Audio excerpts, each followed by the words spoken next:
Vincent Malloy is 7 years old. He's always polite and does what he's told. For a boy his age, he's considerate and nice. But he wants to be just like Vincent Price.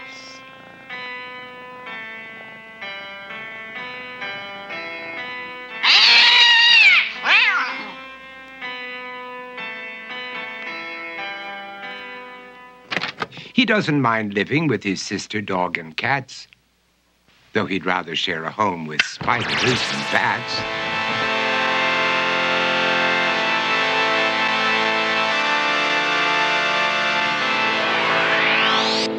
There he could reflect on the horrors he's invented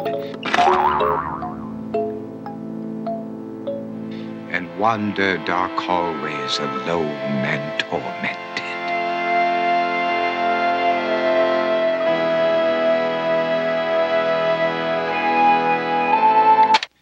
Vincent is nice when his aunt comes to see him, but imagines dipping her in wax for his wax museum.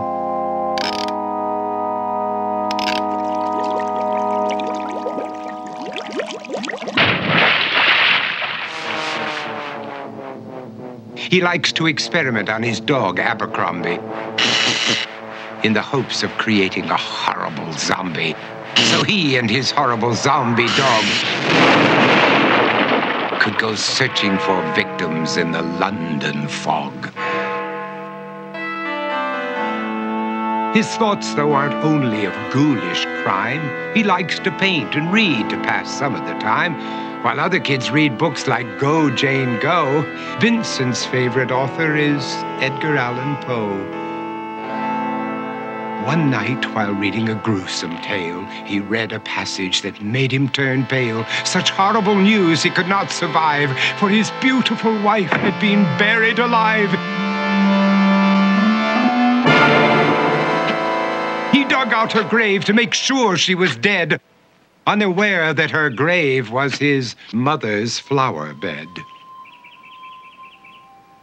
His mother sent Vincent off to his room.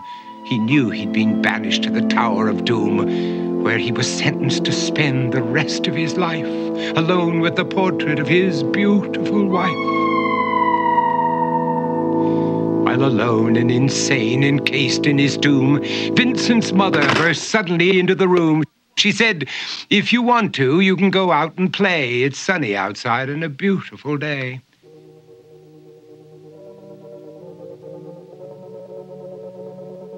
Vincent tried to talk, but he just couldn't speak. The years of isolation had made him quite weak. So he took out some paper and scrawled with a pen, "I am possessed by this house and can never leave it again."